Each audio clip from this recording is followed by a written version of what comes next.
This is a Vedic sacrificial fire, the center of gravity for early Indian thought. For centuries, religious life focused on external rituals to appease deities. But by the late Vedic period, a shift occurred. Thinkers began turning inward, seeking a single underlying reality called the Atman, or self. This shift triggered a massive intellectual split.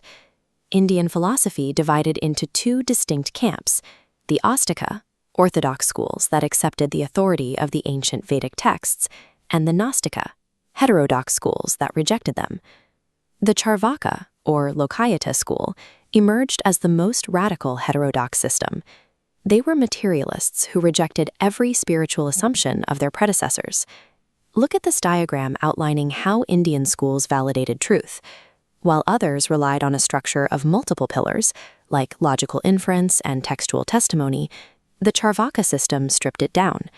They argued that direct sensory perception is the only valid source of knowledge.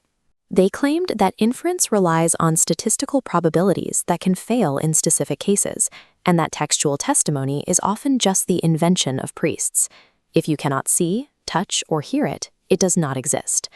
Based on this, they built a metaphysical system called Yadricha Vada, or mechanism. Reality is nothing more than the mechanical combination of four elements: earth, water, fire, and air. They explained consciousness as a physical byproduct. Much like the power of intoxication emerges when you ferment non-intoxicating molasses, they argue that consciousness emerges when these four material elements combine in a living body. By rejecting the unseen, the Charvakas forced every subsequent school to defend their claims through logic. Metaphysics could no longer rely on scriptural authority; it had to be proven. This is a marble statue of a Jaina Tirthankara. Jainism emerged as a heterodox school that rejected the Charvakas' absolute focus on perception. They argued that rejecting inference was itself a logical error, and they built a system designed to handle the complexity of the world. Their central concept is Anakantavada, the doctrine of many-sidedness. They argued that reality is not a single, simple substance, but an infinite number of aspects. As this three-dimensional shape rotates, its shadow changes from a square to a circle to a star. A single object contains multiple true profiles depending on your angle of observation. This led to the logical framework of Syadvada. Any judgment we make is only true relative to a specific perspective. You cannot say a thing definitively is or is not without specifying the conditions under which you are observing it. This logic supported a dualistic universe. Jainism divided reality into jiva, conscious spirits, and ajiva, inanimate substances, including matter, space, and time. By treating every perspective as a partial truth, Jainism built a philosophical architecture centered on intellectual nonviolence. They argued that most disagreements occur because people mistake a single angle for the whole reality. This depiction of the seated Buddha represents a different heterodox approach. The historical Buddha approached human suffering as a clinical diagnosis, stripping away metaphysical speculation to focus on the mechanics of why we suffer. He identified a mechanical engine driving this process, pratitya samutpada, or dependent origination. The core rule is that nothing is unconditional. The existence of every event or object depends entirely on a specific set of preceding conditions. When the conditions exist, the thing exists. When they are removed, the thing vanishes. This is the 12-link chain of causation.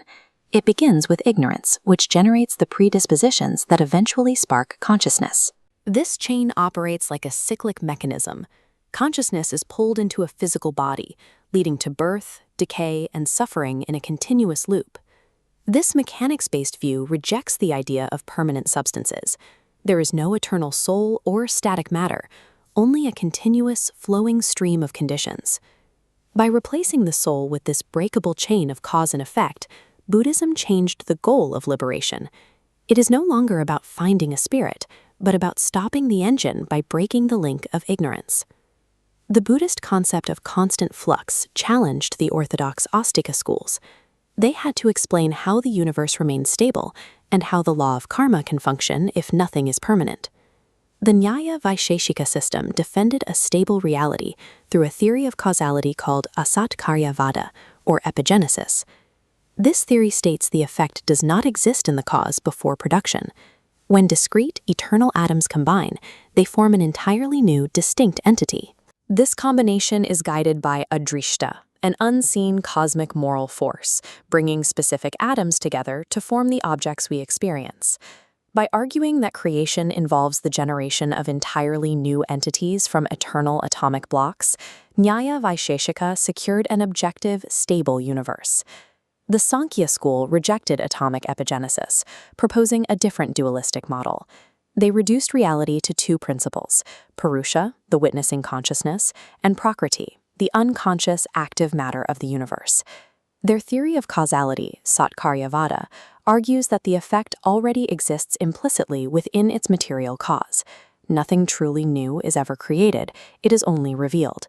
This is Parinavada, or transformation. Evolution is the disruption of a pre-existing equilibrium. The universe is unrolling from a dark, silent matrix. In this system, the conscious Purusha does not act. Its mere proximity triggers the evolution of Prakriti, just as a magnet causes a lifeless iron filing to move without ever touching it. Sankhya explains the complexity of the world as the unrolling of a pre-existing matrix, tying all phenomena back to a single root cause. We have traced the dialectic from Charvaka's atoms to Sankhya's dualistic evolution. But the Vedanta school argued that Sankhya's own premise led to a different conclusion. If you accept Sankhya's Satkaryavada, that the effect is identical to its cause, then transformation becomes logically difficult to defend. If the effect is already there, then nothing has actually changed. Think of a lump of clay morphing into a vase, then a bowl. Sankhya argues the pot is a real change, even if the clay is the cause. But Vedanta points out a contradiction. If you say the new form is real, then you are admitting that something which did not exist has come into being. If the cause is the only thing that truly exists, then the new form cannot have its own independent reality. This is the move toward Vivartavada, the doctrine of apparent superimposition. In dim light, a coil of rope appears to be a snake. It exists only in the observer's mind. The rope never changed. Vedantic thinkers applied this to the whole universe. If the ultimate cause is an unchanging, infinite consciousness, then any perceived change must be a mistake of perception. We superimpose the changing world onto an unchanging reality. If transformation is only an appearance, then our individual identities and the multiplicity of the world are not what they seem. We are left with the conclusion that the entire universe is a superimposition on a single infinite consciousness, a concept we will explore in Part 3.